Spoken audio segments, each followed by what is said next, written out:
Brought to you by Agilus Diagnostics. Health test की बात आती है तो मैं भरोसा करता हूँ India's largest diagnostics company Agilus diagnostics. खुद को टेस्ट करते रहो।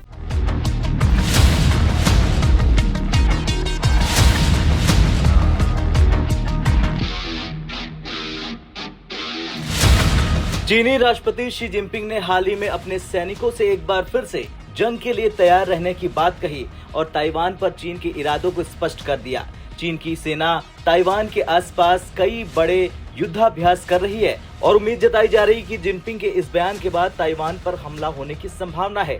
अब सवाल ये बनता है कि अगर चीन ने ऐसा कदम उठाया तो क्या भारत इस संकट के बीच ताइवान को बचाएगा या फिर भारत न्यूट्रल नीति अपनाएगा।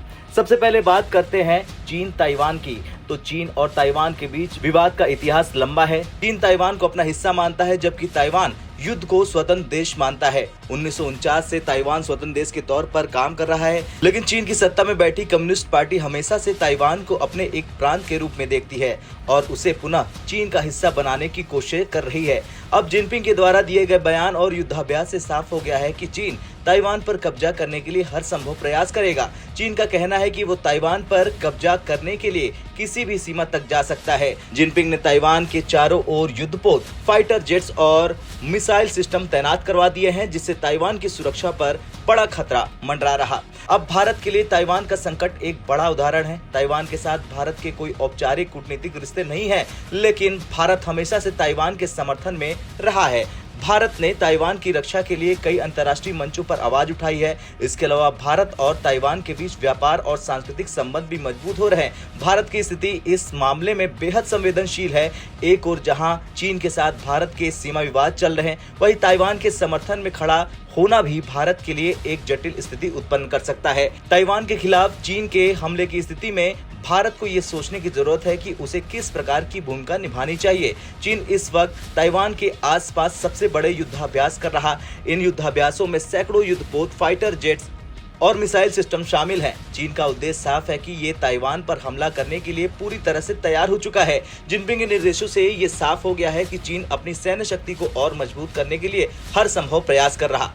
वैसे चीन की बढ़ती सैन्य शक्ति और ताइवान के खिलाफ उसके आक्रामक रुख की संभावना को देखते हुए भारत को इस मुद्दे पर गंभीर कदम उठाने की आवश्यकता हो सकती है। भारत और ताइवान के बीच हमेशा मजबूत रिश्ते रहे हैं। ताइवान ने भारत के विकास में भी महत्वपूर्ण योगदान दिया है, खासकर तकनीकी क्षेत्रों में। ताइवान की कंपनियों ने भारत में निवेश किया है और भारत में ताइवान के उत्पादों की भी एक मजबूत मांग है। इसके अलावा ताइवान की सरकार ने भारत के साथ अपने व्यापारिक और सांस्कृतिक रिश्तों को मजबूत करने की दिशा में कई बड़े कदम उठाए हैं।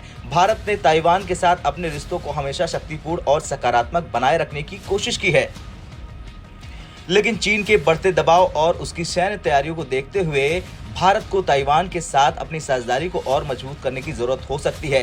हालांकि भारत की स्थिति अंतर्राष्ट्रीय राजनीति के लिहाज से बेहद संवेदनशील है। खैर, भारत को इस संकट के बीच अपनी रणनीति तैयार करनी होगी और ताइवान के साथ अपने संबंधों को और मजबूत बनाने की दिशा में काम करना होगा। देखना यह होगा कि भारत ताइवान की रक्षा के लिए कितना प्रभावी साबित हो सकता है और क्या चीन के आक्रमण को रोकने के लिए भारत कोई कदम उठाएगा या भारत न्यूट्रल नीति अपनाएगा। आपका क्या कुछ कहना है, कमेंट कर जरूर बताएं। ब्यूरो रिपोर्ट, भारत तक।